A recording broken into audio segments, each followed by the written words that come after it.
Central. Brought to you by Titleist. A stunning end to the 71st U.S. Women's Open, and all hinged on this one shot from Anna Nordqvist on the second playoff hole. Her approach to the par 4 17th. It might not have been perceptible to the average viewer at first, but her club sold in the sand, resulting in a 2-shot penalty. Totally swung the playoff between her and Brittany Lang, as Lang put the finishing touches on her first career major victory. With that, welcome into Golf Central. I'm George Savaricas with Karen Stupples and Billy Kratzer. And once again, the USGA getting a lot of heat for what unfolded on Sunday of a U.S. Open.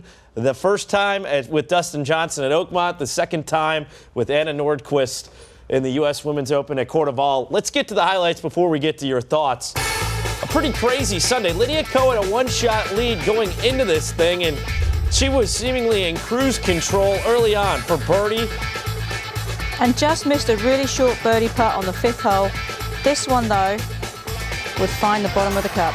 That was on the 6th, so she was at 8 under, had a 2-shot advantage on the par 3/8, still up 2.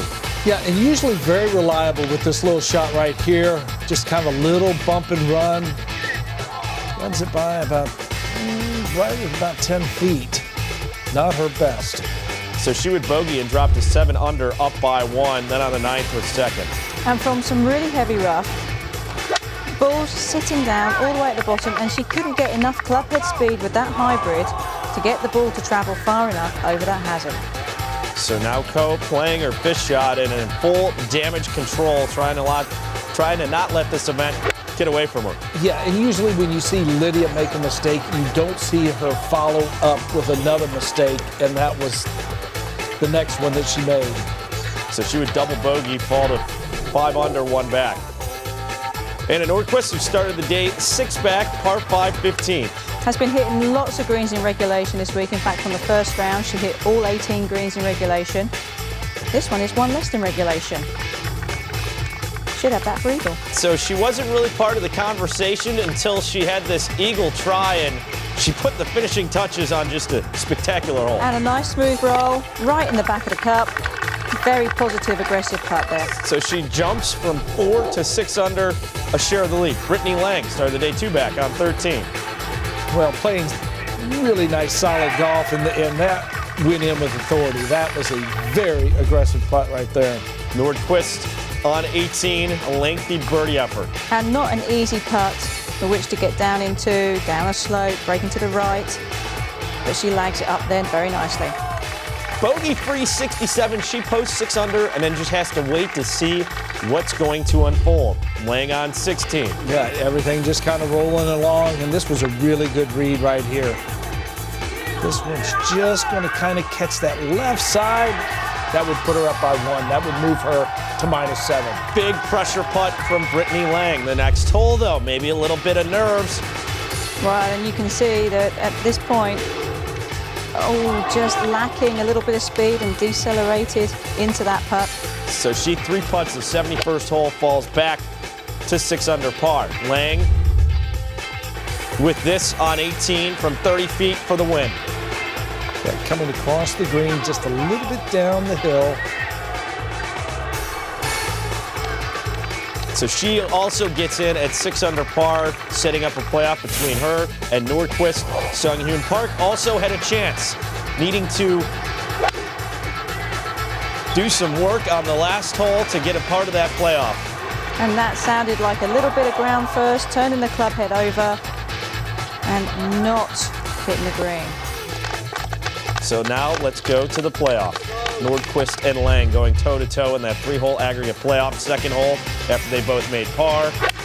But at first look at this, I thought just what a fabulous shot. I mean, it was great contact, very sensible, towards the middle of the green, didn't go at the flagstick. Brittany Lang had already missed the green way to the left, but then this.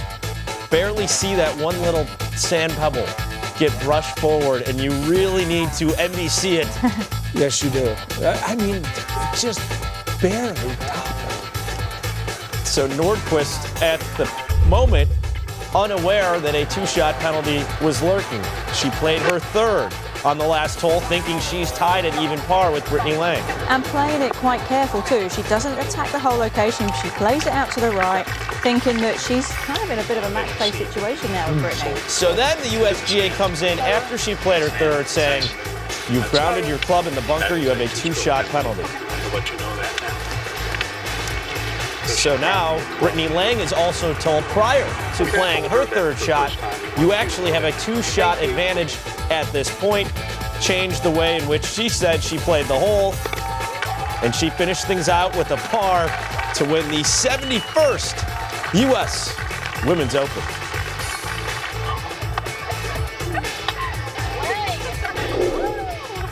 So here's the breakdown of what transpired in that playoff. Lang with 3 pars.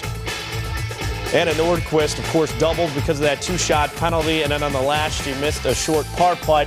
Clearly, her mind was elsewhere at this point, reeling from taking that penalty. And afterwards, understandably, everyone focusing on the penalty and what eventually came of it. I wish they would have told me a little bit earlier. I had a great shot in on 18, but I probably would have been a lot more aggressive knowing that I was 2 behind. And don't know if it was fair that they let me hit my third shot and then they went up to her when she was going to hit her third shot. Maybe it wouldn't have changed anything, but I think the situation could have handled a little bit different from the USGA. But I'm really proud of myself how I played this week. I fought really hard all day, shot 5 under, bogey-free, played really well, and even those 3 holes, I hit the ball great, and that's all I can focus on and take the positives and move on. I think the USGA did the best they could do. They went before they looked at the TVs and found out what had happened. I think they handled it in a timely manner, and I think they would have told Anna had they known before, but I think they waited to look at the video and then confirm it, and then once they knew, they couldn't control who had hit what shot, and they told people as quickly as they could. I was on 17. We were up near the putting green and had some question about was there an issue in the bunker. And we had nothing that we knew at that time that would lead us to believe there was an issue. But we decided just to make sure and be certain and put eyeballs on exactly what happened, we decided to immediately go to the television compound and take a look at it. And that is exactly what we did. In just a few minutes, we went up to the TV compound, we looked at it, and it was a conclusive decision in our mind. We made that decision quickly in just a short time. We consulted with our committee, and we all decided that we would inform Anna just as quickly as we possibly could. We moved in every step of it just as quickly as humanly possible, and I'm confident with that. I think everyone agrees that it clearly was a penalty. You can see from the replay that she brushed the sand. The dispute is the manner in which they disseminated the information to the players. How do you think they handled it? If you couldn't get to both players before they teed off on the 18th hole, then surely you have to tell the players at the same time and together before they fit the same amount of shots. That way at least it's an even and playing field for everybody concerned playing that shot. Maybe Anna would have been more aggressive, and maybe Brittany would have been more aggressive too and potentially have gone in the water. Who knows what would have happened? And it's one of those things that we'll all sit here wondering if they had done it differently, what the outcome may have been. But I feel very sad, to be honest, that we're sitting here talking again about another rules issue with the USGA when, quite frankly, I would much rather be talking about how great they both played. And I really hope that next year, when we're sitting here talking about the US Open or the Women's US Open, that we don't have to have this discussion, that they can resolve all these issues and make it clear in their own minds as to what their process is going forward. And the concern was Anna Nordquist had played her third shot, the wedge shot to the green. Right. Didn't know. Brittany Lang was then told prior to playing her third shot. What's your take? Well, you know, I'm in agreement with Karen. I mean, you have to let both players know at the same time. You cannot allow one player to play and then tell the other. And had it been in reverse, had Brittany Lang played first and then it was Nordquist to play, then she would have attacked the flagstick. So unless you let the players know at the same time, then I think they blew the decision. I mean, there's no way you're going to convince me that they did not know that was a penalty prior to those players hitting their third shot. Yeah. On 18. It's hard to believe. It was the second shot out of the bunker. They both missed the green at 17. They both had to get it up onto the green. They both had to get it up and down. They both hit tee shots. They both hit second shots on the par 5 18th hole. No one's going to convince me that they didn't have enough time to get that information to the players. That was a blown decision on the USGA's part. And I'm surprised that there's not a streamlined process that states if you're going to notify the final group or in a playoff of a ruling, it has to be at the same juncture of which they're playing the hole. Absolutely. It was totally unfair, but I will say that Anna Nordqvist, I mean, she handled it like a true champion. I mean, she accepted it, and in her interview, I mean, she played beautifully. She said, hey, I made no bogeys. I played really well, and, you just have to move forward. But, again, the USGA, they need to tighten things up. Mm-hmm. The grace Anna showed dealing with all that was quite remarkable, and not to take away from what Brittany Lang was able to do. It's been quite the story. If you remember, she had a tie for second in the 2005 U.S. Women's Open as an amateur, so it was a long road to finally get through and capture her first career major victory, and afterwards, Lisa Cornwell caught up with the champ. Wow, you were holding that trophy pretty tightly. Brittany, I know you played great all week, especially down the stretch with so much pressure, but you've been peppered with questions about the ruling. Did that in any way, shape, or form take away from the celebration? I don't feel like it has. I've definitely gotten a lot of questions about it. I always say, first and foremost, I'm so sorry for Anna that it happened that way, because she's a good friend and a great girl and a great player and a great champion. So it's sad that that happened to her, but it definitely hasn't taken away from it. You've been at this for quite a few years. I think this is your 46th major championship. You've been close to winning this one before. What was the difference this week? I always thought I would win a U.S. Open. I don't know if I ever really believed it. I loved the way my game was. I just loved how I was hitting the ball. I loved how I was putting. I just loved how everything was, and I said it before I left. I'm like, God, I just love where my game is. I'm going to really keep a good attitude and stay in my process, and I'm really proud of myself for doing that.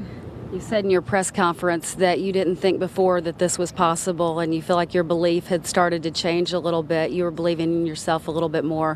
What changed that belief? To be honest with you, it wasn't that much more of a belief. I think I've lacked in the confidence area. My family definitely helps. They always tell me how good I am, and I think I kind of know back in my mind, but I don't know. I struggle under pressure and in pressure situations, and I wanted to keep putting myself in that position this year, and I did it. And this will be a huge career move for me, booster, and just a step in the right direction for me. Your family's been telling you how good you are. Now the entire world saw how great you are. Congratulations, you're a major champion. Thank you.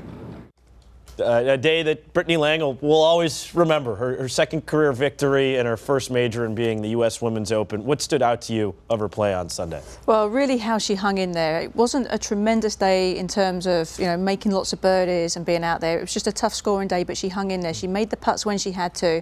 And then even though she missed that short one on 17, she still came back, and she came out in this playoff knowing what she had to do. And she's just consistently performed well. Her game has been really taken off this last sort of year and a half or so, and it's really good to see. She's a great player and always has been a great player, but now she's finally realizing it. We saw a lot of the people chasing fall back on that back nine. How was she able to put it together?